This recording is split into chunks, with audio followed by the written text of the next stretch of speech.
Good, af- Good afternoon, everyone. I, Dr. Neha Kapoor, welcome all of you to Lecture 3 of Popular Lecture Series 2021, organized by SGVU Biotechnology Business Incubator, supported by DST Rajasthan and School of Applied Sciences SGVU, sponsored by Microbiologist Society India, Healthcopia, and Social Talks. I welcome Dr. Priyanshu Mathur, sir, our keynote speaker of the day to this lecture series. Today, we all have gathered for a very interesting session on coronavirus COVID-19, impact on children, a pediatric perspective. For this, I would like to invite Dr. Gaurav Sharma, Principal School of Applied Sciences, SGBU, for the welcome address. Over to you, sir. Thank you, Dr. Neha. Good afternoon, everyone.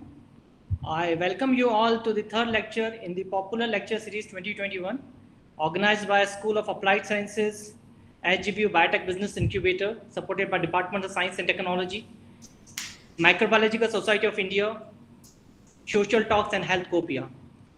First of all, I would like to take this opportunity to welcome our respected guest speaker, Dr. Priyanshu Mathur, Associate Professor, Department of Pediatric Medicine, J.K. Lone Hospital, Jaipur.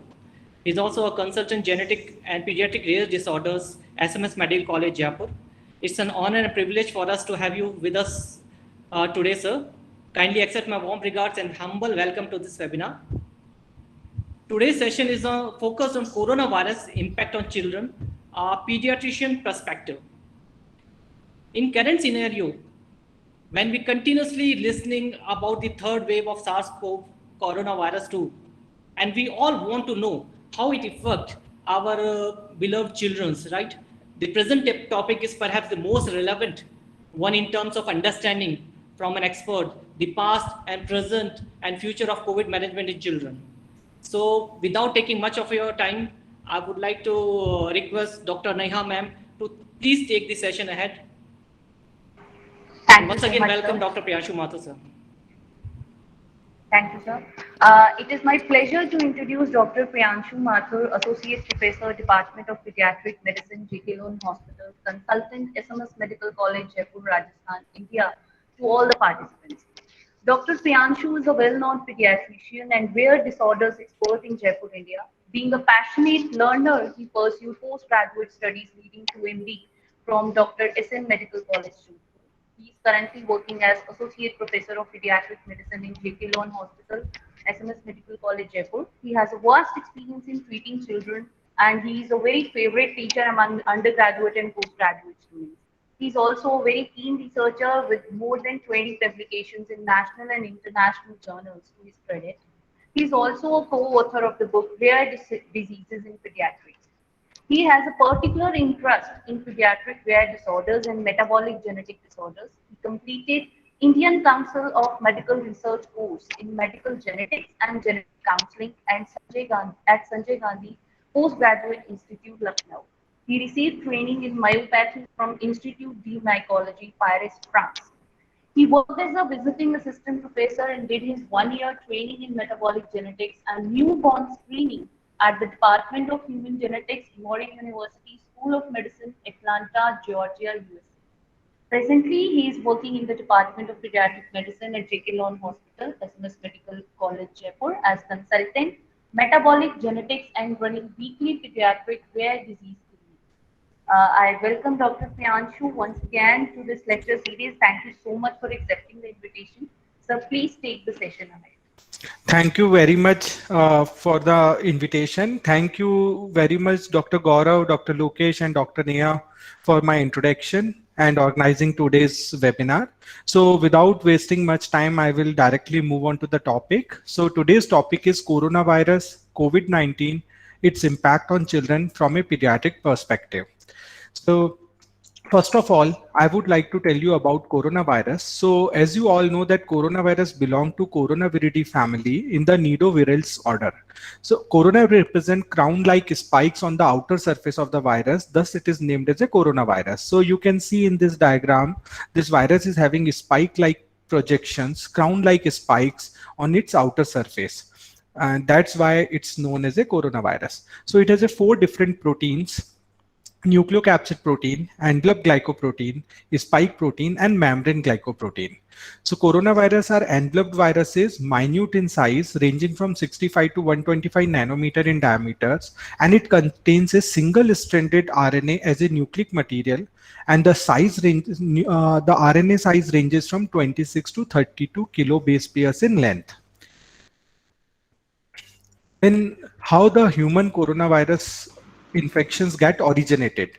So the most likely ecological reservoir for the coronavirus are bats, but it is believed that the virus jumped the species barrier to humans from the another intermediate animal host. The intermediate animal host could be domestic food animal or a wild animal or a domesticated wild animal.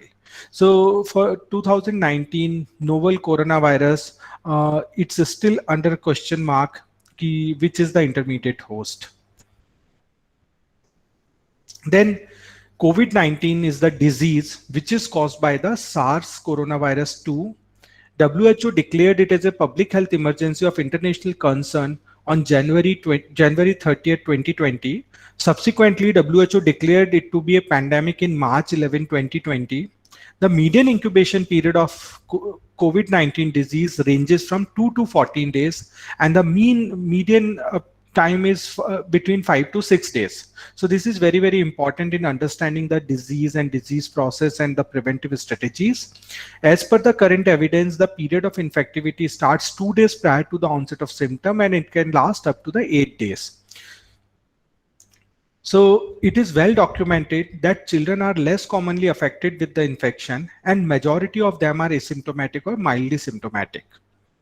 So the important point you should remember, the period of infectivity, that is very, very important. So before the symptom onset, 2 days prior from the symptom onset, patient can spread infection to the other individuals, and it can last till the 8 days after the onset of symptoms. Whereas children comprises around 22% of the US population, approximately 14% of the all cases of COVID-19 reported to the CDC were among children. So it is seen that among the while the first wave was first time the COVID virus is spreaded, and in the first wave there was only 14% of the total affected population were the children's, while the population is 22%. So in the next second wave, the percentage of COVID-19 children bit increased as compared to first wave. In children, most of the children develop milder illnesses as compared to adults, but they are still at risk of severe illness and complication of COVID-19. A small proportion of symptomatic children may need hospitalization, that is around 10 to 20%, and 1 to 3% of the symptomatic children may have severe illness requiring admission into high dependency unit or intensive care unit. So it is important to maintain broad differential while evaluating sick children during the pandemic, since children with COVID SARS-CoV-2 infection may present with the other serious condition, including intussusception or diabetic ketoacidosis. The message which I want to give by this slide is that whenever there is a pandemic, so any child is presenting with any of the symptom, we should think the possibility of COVID, because COVID infection can have a varied clinical manifestation. We have seen few patients, they presented to us with the diabetic ketoacidosis, and on evaluation, the child proved to be suffering from the COVID infection. So it is unclear how well children transmit SARS-CoV-2 compared to the infected adults. And the point here, you should remember that testing for SARS-CoV-2 is recommended in children if children is having symptoms of COVID-19, if baby is having close contact with a person with confirmed and probable SARS-CoV-2. The close contact is defined as that is less than 6 feet distance for more than or equal to 15 minutes. So if somebody comes in contact with a COVID positive patient for more than 15 minutes and within the distance of 6 feet, then we can consider that child is a close contact. And the third condition, when the testing is required whenever we are planning an invasive medical procedure, because there is a high chances of getting infection to the operating team or those medical team who's doing the procedure. So at that time, the children should be tested for the SARS-CoV-2. So this is a study uh, which which was in this study. It is a systematic review and meta-analysis. So in this, they studied the susceptibility to SARS-CoV-2 infection among children and adolescents compared with the adults. They concluded that the preliminary evidence that children and adolescents have lower susceptibility to SARS-CoV-2 with an odds ratio of 0.56 for being an infected contact compared with adults. Then now the coronavirus impact on children. So children are not the face of this pandemic, but they risk being among its biggest victims. While they have thankfully been largely spared from the direct health effects of the COVID-19, at least to date, the crisis is having a profound effect on their well-being. So these are the areas in which pediatric population got impacted due to COVID-19 pandemic. First is school. So they missed school for quite a long time. It's more than 1.5 years, and still there is a very remote possibility of starting school again. And these baby are really struggling with returning to school.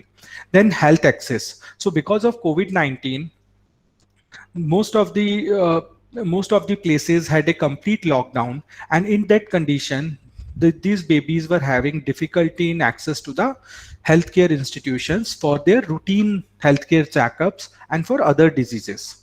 Then the next is immunization. So the routine immunization program that is under IAP, Indian Academy of Pediatrics immunization program, or national immunization program, both get hampered because of the COVID-19 pandemic and the lockdown. Then the child physical and mental health, which I will discuss in detail later on. Then the nutritional needs. So it is seen that both type of problems, overnutrition and undernutrition, are seen because of the COVID-19 pandemic. So those who are living in poverty, they had the problem with undernutrition, and those who are staying at home and they have a very good nutritious food available at their home, they suffered from the obesity. Okay. Then teenage pregnancies, sexual violence, and loss of caregiver. So you can clearly see, you can clearly read in the media that lots and lots of death occurred due to COVID-19 pandemic, and many homes, there were several deaths in a single home, and that leads to the loss of caregiver in few families. Then the group of children which were the worst impacted were those who were suffering from the prior mental or behavioral health conditions, children with chronic health conditions like disabilities, and children with special needs. And we will see that all children of all age groups are impacted by the COVID-19 pandemic. And now I will come on the physical health. So physical health, how the COVID-19 infection occurred in the children, and how they got serious or critical and required hospitalization. So to understand this about the physical health, physical impact of the COVID-19, first you should understand the pathophysiology of COVID-19 infection. So this virus is transmitted by the respiratory droplets and aerosols from person to person. Once the virus enters into the human body, it binds to the host receptors and enters host cell through the endocytosis or membrane fusion. There is a receptor in our body, and these receptors are named as a ACE2 receptor. They are identified as a functional receptor for coronavirus and is highly expressed on the pulmonary epithelial cells. So the name came severe acute respiratory syndrome because it predominantly affects the respiratory system. This virus binds with the spike protein, which composed of two functional subunits, S1 and S2, among which S1 is responsible for binding to the host cell receptor, and S2 subunit plays a role in the fusion of viral and host cellular membrane. Post-membrane fusion, the virus enters the pulmonary alveolar epithelial cells, and the viral contents are released inside the human cells. This is a very, very important slide. So this slide is showing the time course of the COVID-19 infection, its incubation periods, the clinical illness period, latent period, and infectious period. So you can see that the first red bar is representing the infection when the host acquired infection. The second vertical red bar is the onset of infectiousness. The third bar is representing the symptom onset. Fourth is end of infectiousness. And last one is the symptom resolution. So incubation period is defined as the when the host gets infection till the onset of symptoms. So this is incubation period. For coronavirus, COVID-19, it ranges from 5 to 7 days. Then from the symptom onset to the complete symptom resolution period is known as a clinical illness period. So clinical illness period usually lasts for 7 to 9 days, but in few of the individual, it lasted for a longer period, especially those who had immunodeficiencies. So in these patients, the COVID symptoms lasted for months. Then the latent period. So latent period is from the acquiring of infection to the onset of infectiousness. And this latent period lasted around 3 to 5 days in COVID-19. And onset of infectiousness to end of infectiousness. This period lasted around 8 days. This is known as the infectious period. Then pathophysiology. So the clinical illness or the severity of illness has 3 different stages. First is viral stage, second is pulmonary stage, and third is hyperinflammation stage. So here I would like to emphasize on the hyperinflammation stage. This stage is very, very important. And this is very important to understand how the COVID-19 infection was causing deaths or critical illness phase.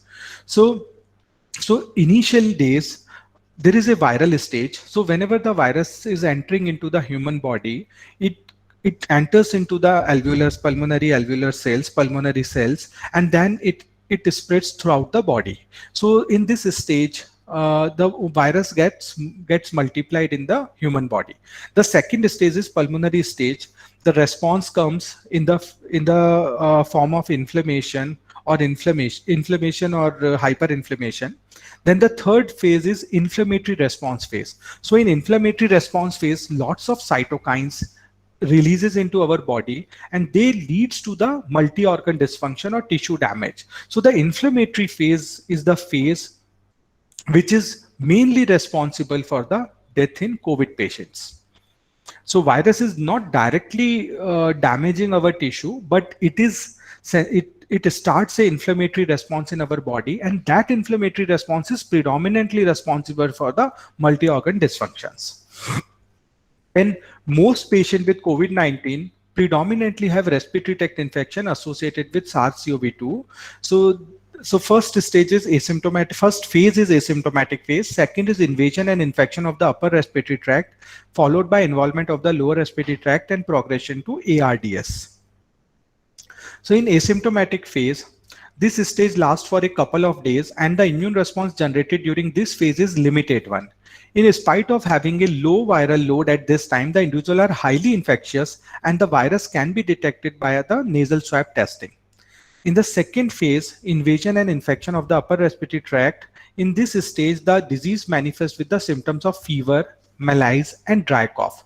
There is a greater immune response during the phase involving the release of chemokines and interferons from the virus infected cells.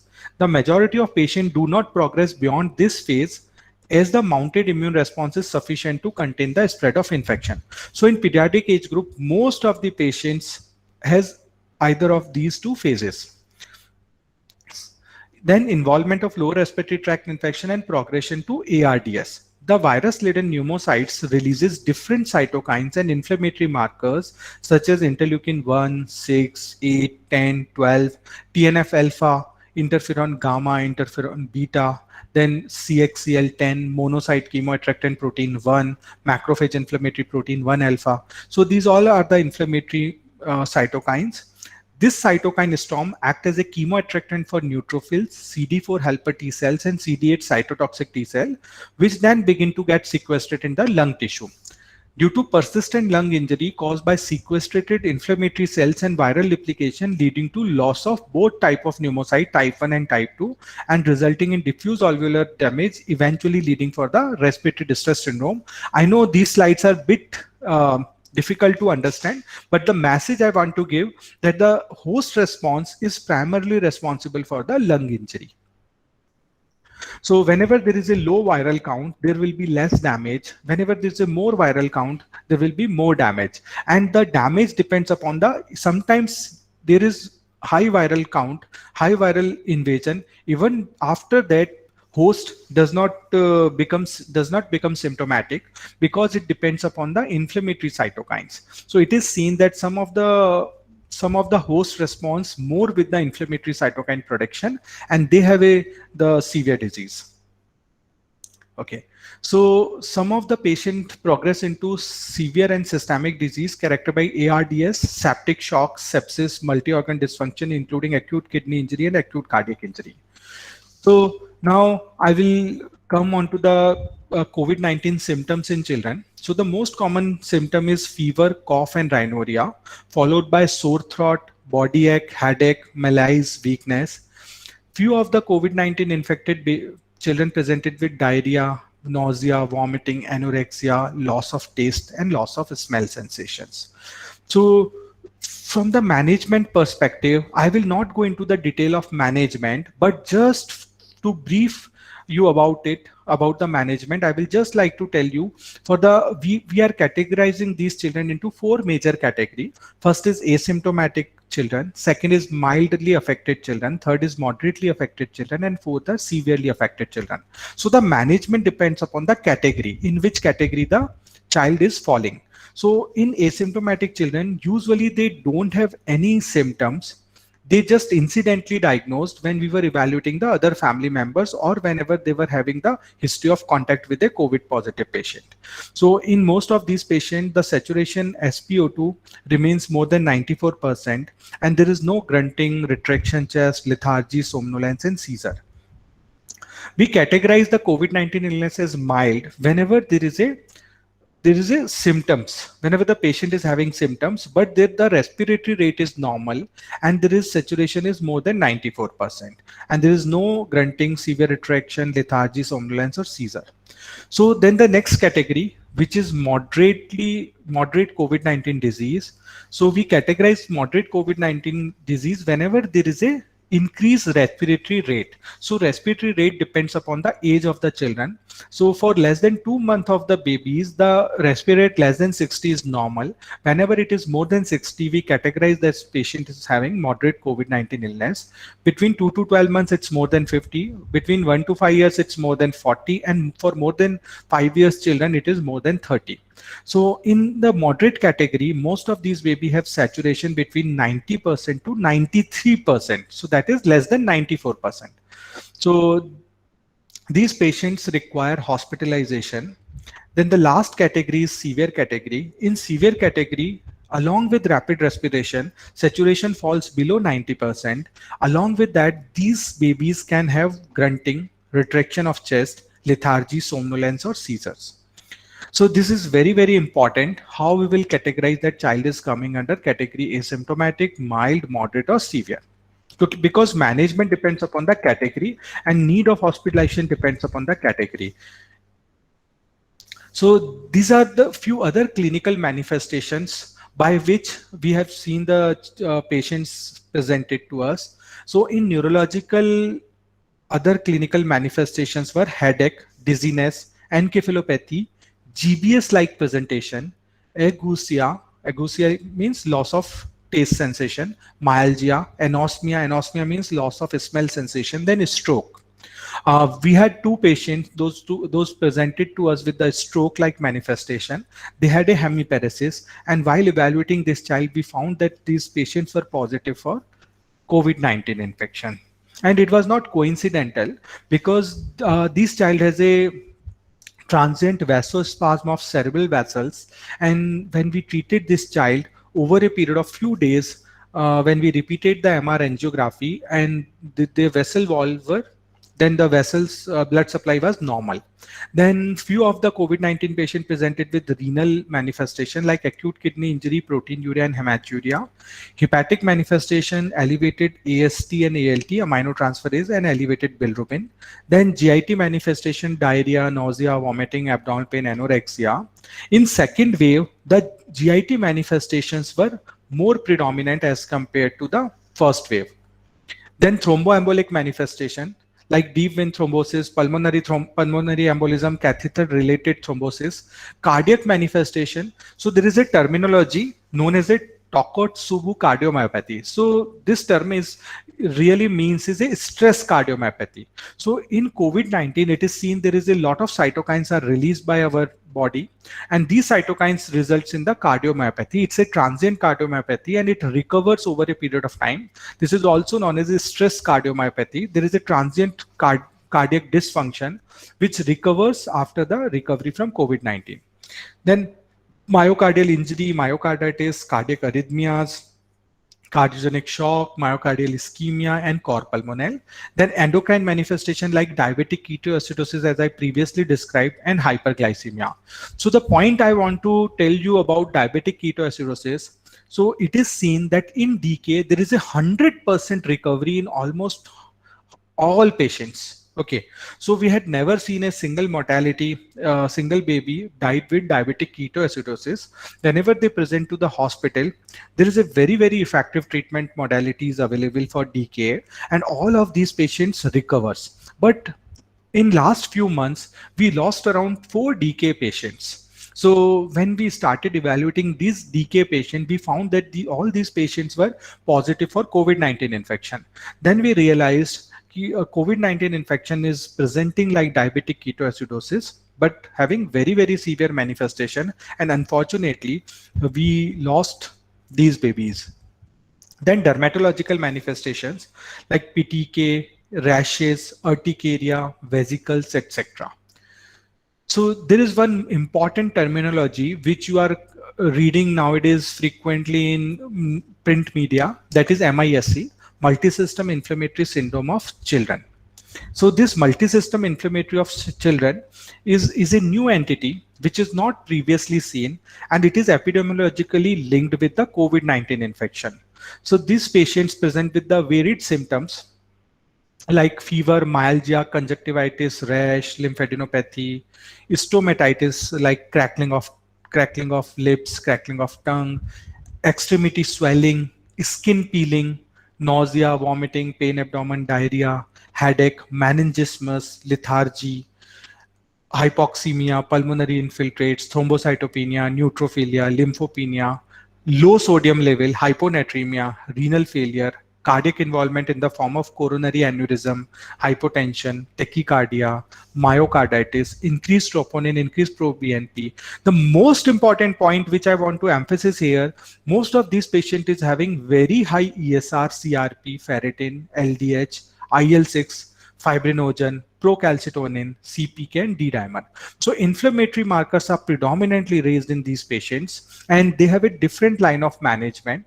And most of these MISC, if identified in time, they have a very good chances of recovery.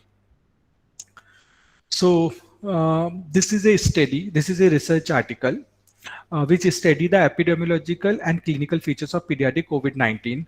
The only point which I want to emphasize here, the most of the patients in this study, out of 341 patients, the majority of patients were fall into the category of mild to moderate or asymptomatic illness. Only few of them, very few of them had a severe or critical illness. So the point I want to emphasize that don't get panicky by the COVID-19 infection. Even if you or any child in your family get COVID-19 infection, you should not, you should be positive, because most of the patients are having asymptomatic or mild to moderate illness. Very few are having severe or critical illness. Okay. Then this is a case definition of COVID-19. I won't go into the detail of the case definition, but just I just want to emphasize on the few points.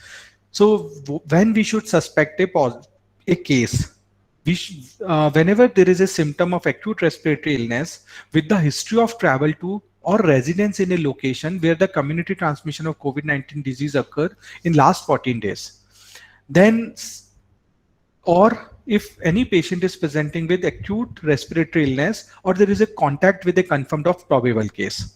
Then the third category, whenever there is a acute respiratory tract illness patients along in the absence of alternative diagnosis that fully explains the clinical presentation.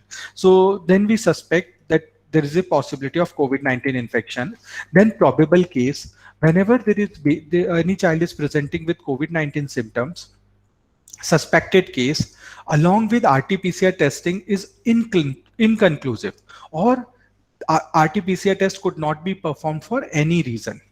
We label them as a probable case. Then confirmed case, whenever a person or child presenting with laboratory confirmed COVID-19 infection, irrespective of the sign and symptom, we label them as a confirmed case. So whenever a patient is coming to us, so we should first decide whether it's a suspected case, it's a probable case, or it's a confirmed case, or second, we have to categorize whether the child is falling into the clinical category of asymptomatic, mild symptomatic, moderate symptomatic, or severe symptomatic.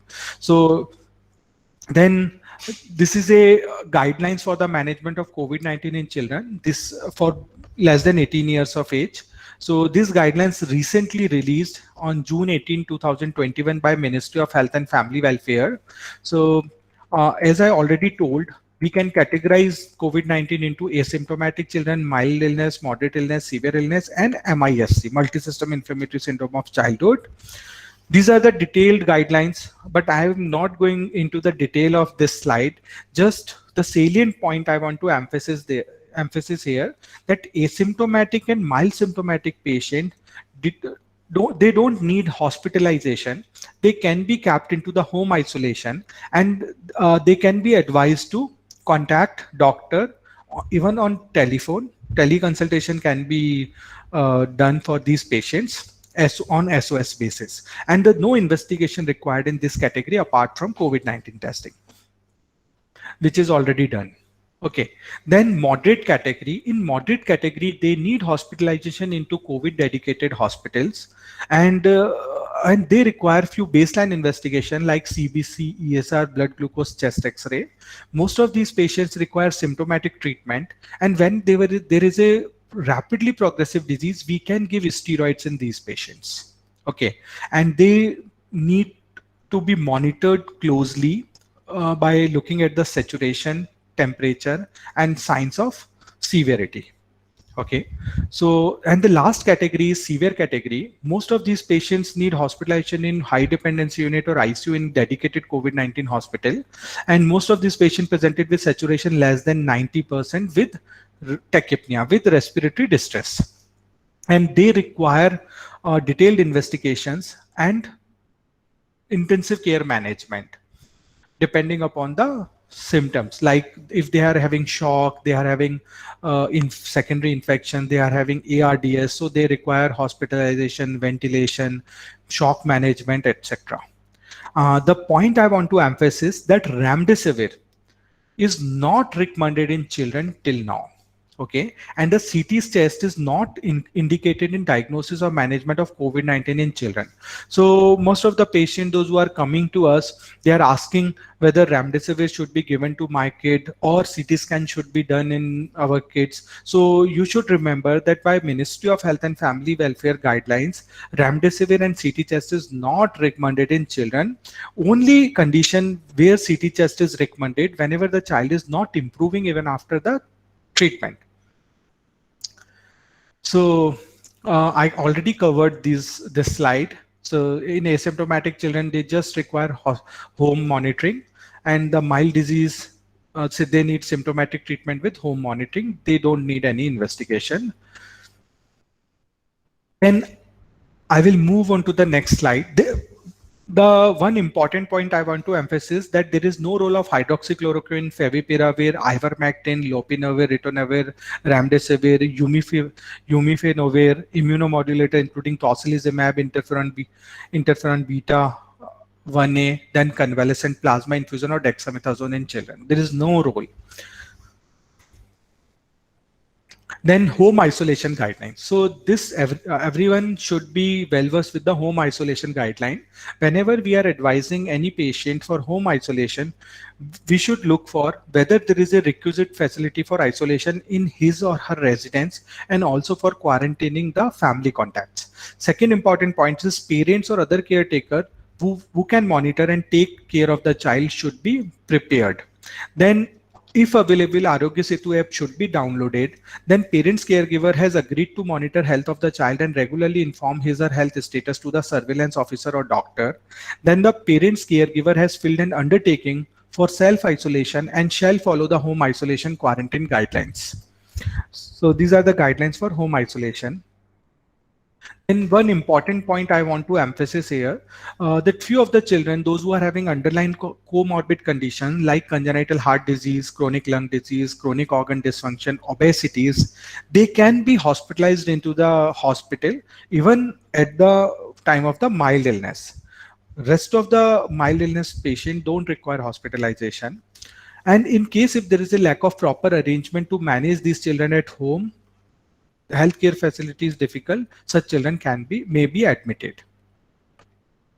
Then I won't go into the detail of this slide. So this is a home monitoring guidelines. So they should monitor at home, and they should maintain a chart, and that chart should include the respiratory rate, chest indrawing, bluish discoloration of the body, cold extremities, urine output, and oxygen saturation. Then moderate disease, I already covered it. And I already told you about the treatment. Then coming to the severe disease. So severe disease, whenever the saturation is less than 90%, so these children may have pneumonia, ARDS, septic shock, multi-organ dysfunction, and pneumonia with cyanosis. Clinically, the children may present with the grunting, severe retraction of the chest, lethargy, somnolence, or seizures. These children should be admitted in dedicated COVID hospital, secondary or tertiary care healthcare facility, then high dependency unit or ICU. They should be assessed for thrombosis, HLH, and organ failure. So HLH is a disease, hemophagocytic lymphohistiocytosis is a disease in which our macrophages damages our tissue. So that is known as a HLH. So they should be monitored, and they require IV fluid therapy, detailed investigation, corticosteroid, and antiviral therapy. It's not recommended in children. Then, so one important point I want to emphasize here, that as like adults, these patients, hypoxemic children, can be advised to remain in prone position. Then management of shock by IV fluid and inotropic support. So this slide is about the multisystem inflammatory syndrome in children and adolescent. So this is the diagnostic criteria.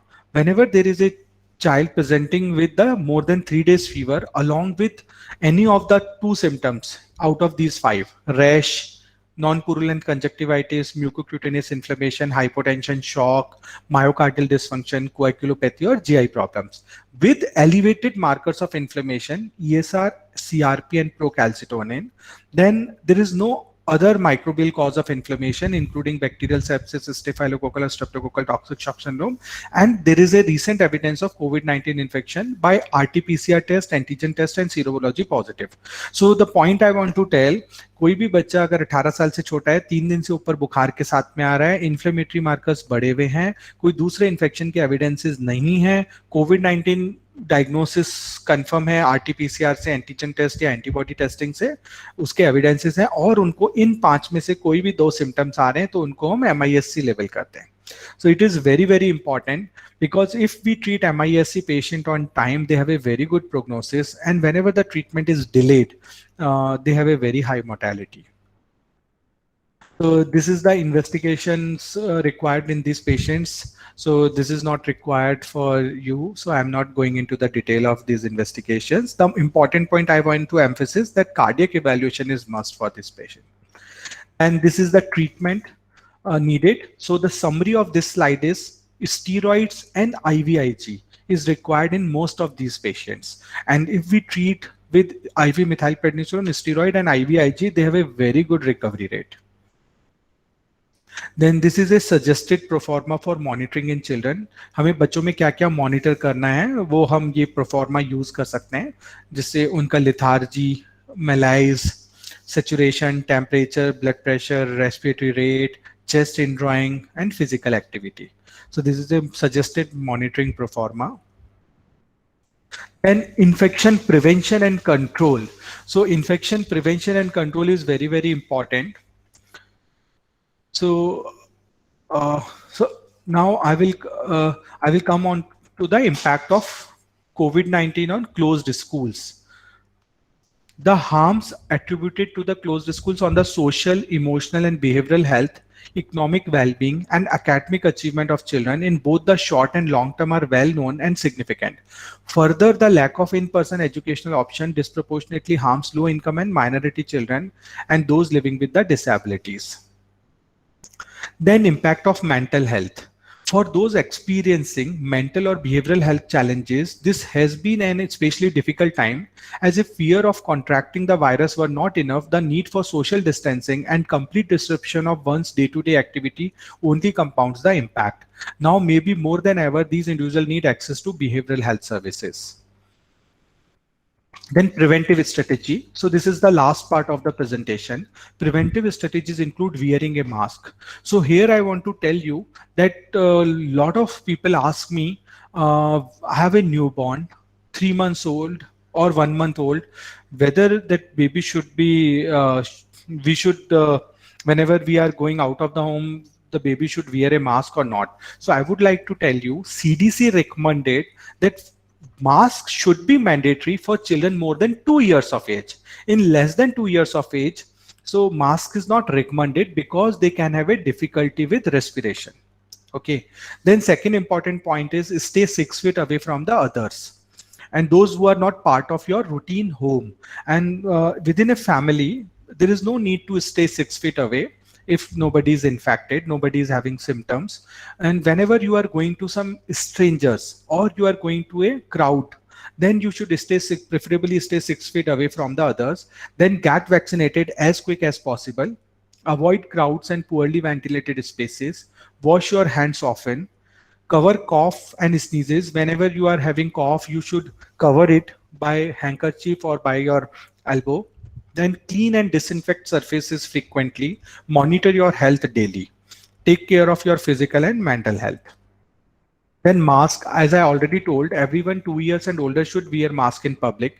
They should be worn in addition to staying at 6 feet apart, especially around people who don't live with you. If someone in your household is infected, people in the household should take precaution, including wearing mask to avoid the spread to others. Then wash your hands or use hand sanitizer before putting on your mask. Then wear your mask over your nose and mouth and secure it under your chin. So you should cover both your nose and mouth. Then stay 6 feet away from the others. Inside your home, avoid close contact with people who are sick. If possible, maintain 6 feet distance between the person who is sick and other household members. Whenever you are outside your home, put 6 feet distance between yourself and people who don't live in your household.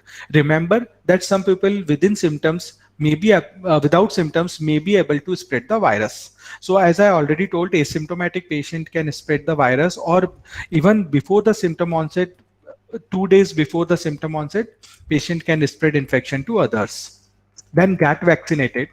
So as you already know about the Covaxin and Covishield, they are available in entire country. Apart from that, Sputnik V vaccine is also available now. So get the vaccination as quick as possible. Here I would like to tell you that for children, so whenever you get the vaccine, so chances of children getting affected decreases, because most of the time parents goes out of the home and they bring the COVID-19 infection to their home. So whenever you will get vaccination, the chances of getting infected to children will decrease. And for pediatric vaccination, I would like to tell you that for Covaxin, DCGI already permitted clinical trials in 2 to 18 years of age, and Pfizer vaccine is already licensed for 12 to 18 years of age, but it is currently not available in India. But it is estimated that within next 2 months this vaccine will be available in India.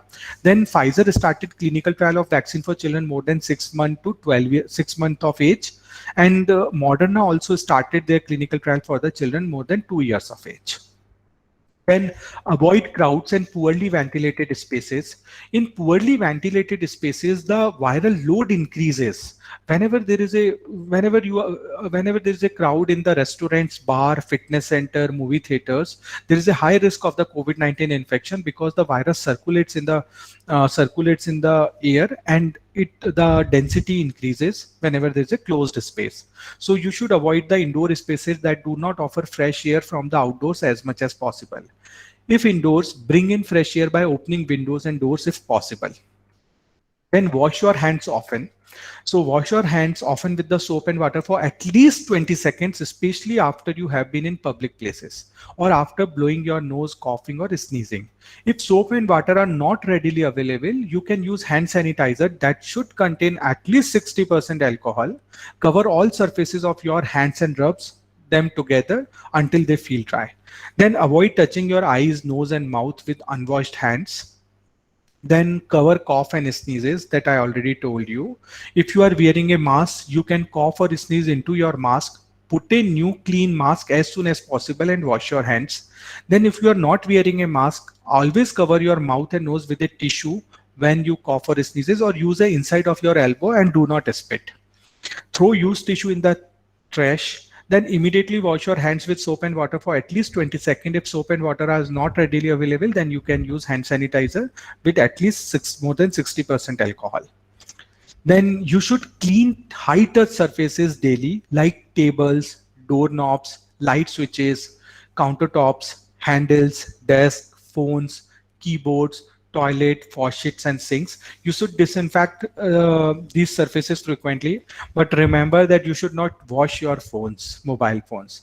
That can harm your phones. So if someone is sick or has tested positive for COVID-19, disinfect frequently touch surfaces. Then monitor your health daily. Be alert for symptoms. Watch for fever, cough, shortness of breath and other symptoms of COVID-19. Whenever you are having any symptom, you should consult your doctors. Then the last slide is about the infection and pandemic control. So a lot of people asked me, when the COVID-19 spread it to almost each and every corner of the city, Jaipur city. So what is the need for the sanitization, social distancing and mask? So this slide tells the why social distancing, sanitization and mask are important. Because if we do not follow the protective measures, you can see this diagram. In this diagram, this dotted line is representing our healthcare system capacity. Okay, so we can handle these number of patients. Whenever we are using the protective measures, personal measures, community measure, environmental measure, we can flatten the curve. So with intervention, we can flatten the curve and our health system will be able to handle the COVID-19 positive patients. If we'll do no intervention, then there will be a peak, sharp peak, and we will not be able to handle these patients. So pediatric population likely contributes to transmission of COVID-19 in the community due to higher prevalence of mild and asymptomatic cases. Children with the help from parents can adopt measures to slow spread of COVID-19, including frequent hand washing and social distancing. Collective action can limit the rise of new COVID-19 infection and help hospitals manage increased demand for care. So as you already seen in the second wave, there was a lot of patients, they did not had hospital beds, oxygens, remdesivir injections, adult populations, and they were lacking in the resources. If we'll follow the strict implementation of protective measure, this situation will not happen again. So health maintenance for children during COVID-19 pandemic. Children should be given all recommended age-specific vaccination, especially influenza vaccination for influenza season. Doctors should not delay influenza vaccination because of COVID-19 pandemic. Even if the lockdown is implemented, then also they should not delay the vaccine. Developmental surveillance and early childhood screening should continue, as well as referrals for the early intervention services as needed. All newborns should be seen soon after discharge at age 3 to 5 days, with visits occurring ideally in person. Then we should support the emotional and behavioral health needs of the children, adolescents and families during the COVID-19 pandemic. Thank you very much. I hope it was not boring. I would love to answer any questions if anybody is having. Thank you. Thank you so much, sir, for such a wonderful session. It was, I think, all the participants have enjoyed this session and they have gained a lot of knowledge regarding the children, regarding the impact of COVID-19 on children. I can see few questions in the chat box. If you allow me, then I shall ask. Yes. Sir, there is one question. Based on epidemiology, children were less susceptible in first two waves. Why it is considered that the third wave may target children specifically? Okay. Right. So the in first wave में जो CDC data था, that showed that there was total जो population थी जो affect हुई थी, that was 8.5 to 9% across the globe of the total जो affected लोग थे उसमें 8.5 to 9% थे. जो second wave थी उसमें ये figure increased to 13 to 14%. Even in Indian data it was close to 13 to 14%. So first wave से second wave में जो total percentage of population affect हुई थी वो increase हुई थी 8 to 9% से 13 to 14%. तो इसीलिए ये प्रिडिक्टेड है कि थर्ड वेव में दिस फिगर कैन गो फिर से ऊपर जा सकता है, कि हो सकता है वो 14 से 16-17% चला जाए जो टोटल पॉपुलेशन अफेक्ट हो रही है उसमें पीडियाट्रिक पॉपुलेशन. एक तो रीजन ये है. And the second reason is the vaccination programme which is undergoing, so which is available for more than 18 years of age, and pediatric age group is not protected by vaccination till now.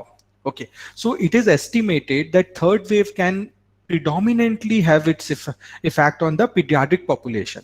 So these two are the reason.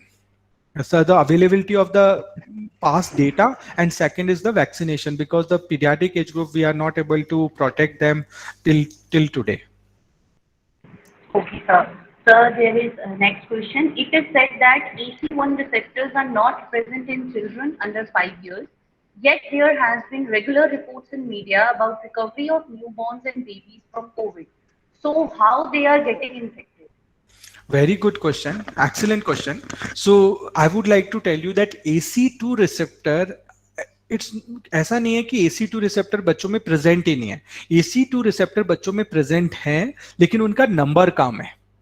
Okay और जैसे जैसे as advances AC2 receptor का number बढ़ता है. तो और ये AC2 receptors जो होते हैं ये हमारी इंटेस्टाइन में, हमारे लंग्स में, हमारे हार्ट में, हमारी किडनीज पे, इन सब जगह AC2 रिसेप्टर प्रेजेंट होते हैं. तो ऐसा देखा गया है कि AC2 रिसेप्टर हैं तो सही पीडियाट्रिक पॉपुलेशन में, बच्चे जितने छोटे हैं, और जैसे उनका एज एडवांस होता है AC2 रिसेप्टर का नंबर बढ़ता है. तो पीडियाट्रिक पॉपुलेशन में वायरस का एंट्री तो होता है लेकिन वो वायरल लोड कम होता है, इसलिए सीवियरिटी पीडियाट्रिक पॉपुलेशन में कम देखी गई है एंड मोर्टेलिटी डेथ रेट कम देखी गई है. Okay, sir. So next is, what can be done to increase the immune status of children under COVID-19 pressure? Very good question, very good question. तो इसमें immunity को इंप्रूव करने के there are 3 different ways. First is definitely nutrition. Okay so बच्चे का water intake जितना अच्छा होगा उसका डायरेक्ट इफेक्ट देखने को मिलता है हमारे इम्यून सिस्टम पे. सेकंड इंपॉर्टेंट है माइक्रोन्यूट्रिएंट्स. माइक्रोन्यूट्रिएंट्स फ्रूट्स हैं, वेजिटेबल्स हैं, ड्राई फ्रूट्स हैं, इनका इनटेक जितना ज्यादा होगा उतना बच्चे की इम्यूनिटी बेटर देखी गई है. ये हमें नॉर्मल सिनेरियोज में भी देखने को मिला है. अगर हम कोविड-19 की बात नहीं करें तो नॉर्मली भी जो बच्चे माइक्रोन्यूट्रिएंट डेफिशिएंसी होते हैं उनको फ्रीक्वेंटली इन्फेक्शंस लगते हैं, और जिनको माइक्रोन्यूट्रिएंट डेफिशिएंसीज नहीं होती उनको फ्रीक्वेंट इन्फेक्शन नहीं लगते. नेक्स्ट इंपॉर्टेंट पॉइंट है कि अगर बच्चा फ्रूट्स, वेजिटेबल, ड्राई फ्रूट्स नहीं ले रहा है, वाटर इंटेक नहीं ले रहा है, तो हम क्या कर सकते हैं? तो हम उनको बाहर से सप्लीमेंट कर सकते हैं. हम उनको जो कई सारे विटामिन और मल्टीविटामिन, मल्टी मिनरल सिरप आते हैं वो यूज कर सकते हैं. बच्चों को जिंक दे सकते हैं, विटामिन सी दे सकते हैं, ये सब कर सकते हैं. इसके बाद जो नेक्स्ट इंपॉर्टेंट पॉइंट है वो इंपॉर्टेंट पॉइंट है कि हम बच्चे को, अगर कुछ बच्चों को कोई अंडरलाइन क्रोनिक डिजीज है, तो ऐसा देखा गया है कि अगर कोई क्रोनिक डिजीज है उसके ऊपर कोविड-19 होता है तो बीमारी की सीवियरिटी बढ़ जाती है कोविड-19 की.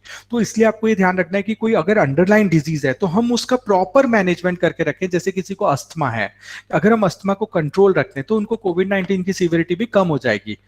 ओके सो जो सेकंड इंपॉर्टेंट पॉइंट है जिसके ऊपर मैं जोर देना चाहता हूं कि बच्चों को underline chronic under nutrition, chronic malnutrition और अंडरलाइन क्रोनिक डिजीज का अगर हम प्रॉपर मैनेजमेंट करके रखेंगे तो we can decrease the severity of कोविड-19 disease.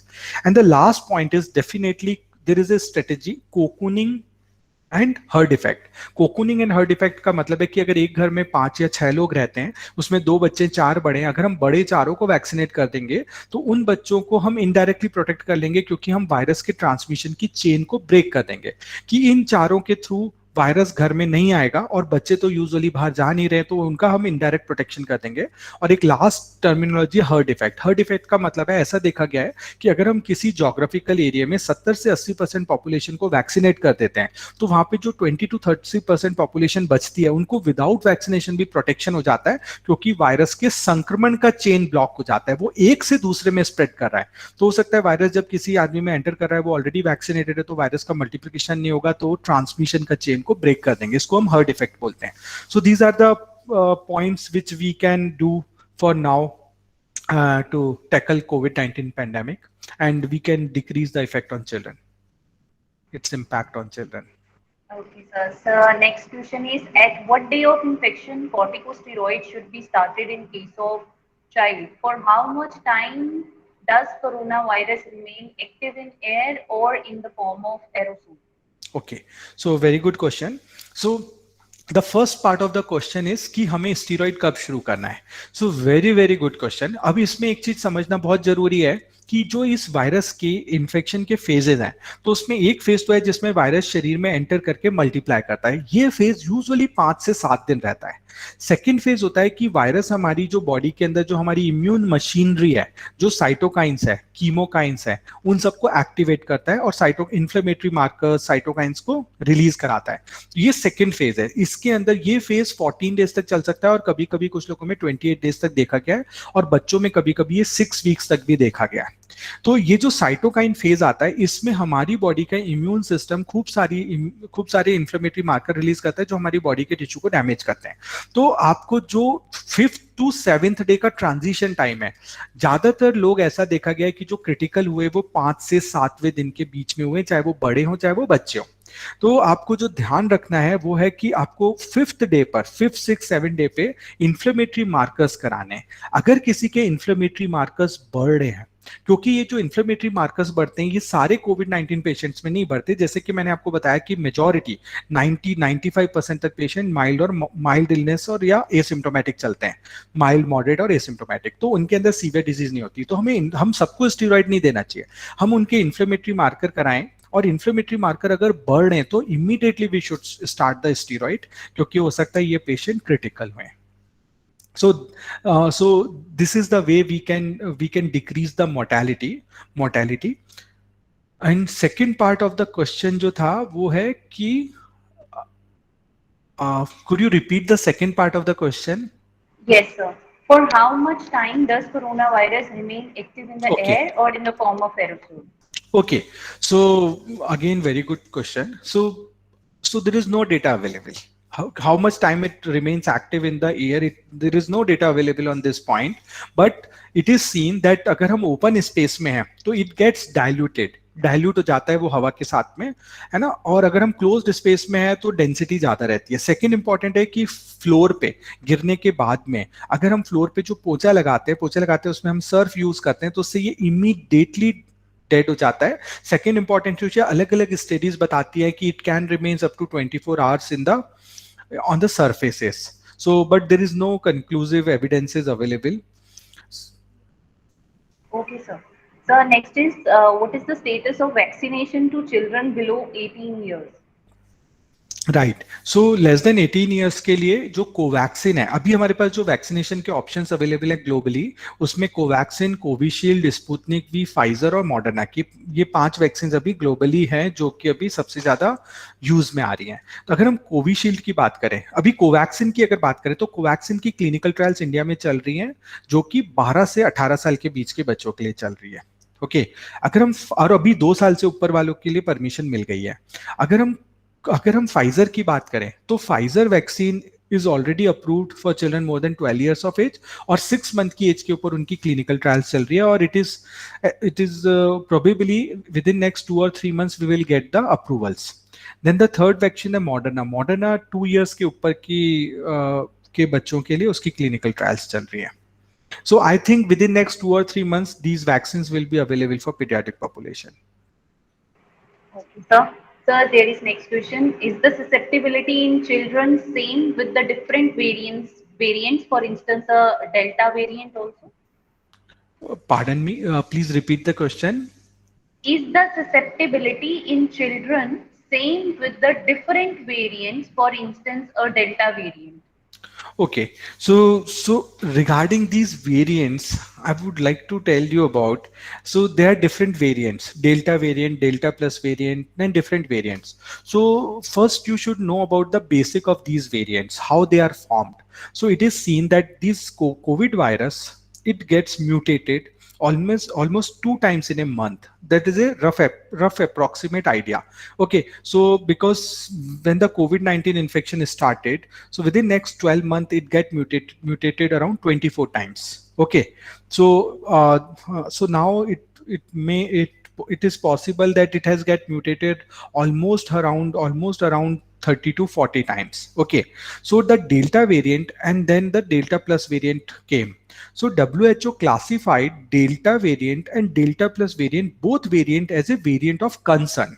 Okay, so these variant can be benign, they can be variant of concern, and they can be severe variant. Okay, so I would like to tell you that both Delta and Delta plus, both are categorized into same category, variant of concern. So variant of concern, as we already uh, witness the wave 2, so the third wave is will be also, because it is predicted that the Delta plus variant will be the responsible for third wave.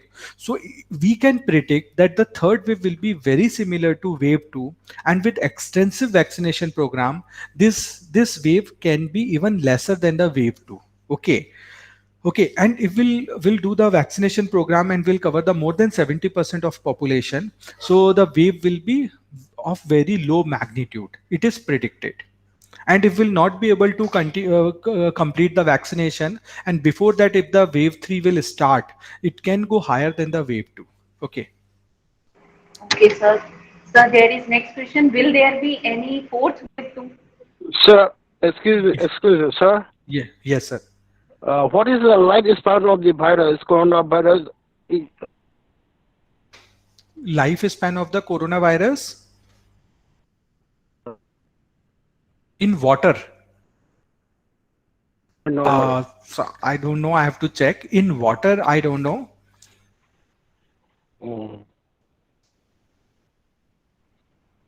Sir, shall I move to next question? Yes. Okay.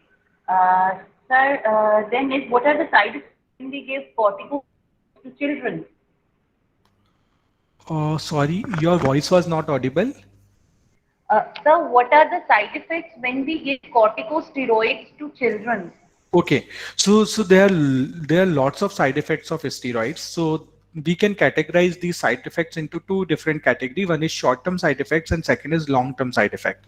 So short-term side effects can result in the superficial skin and subcutaneous infection, because as we all know that steroid is act as a immunosuppressants.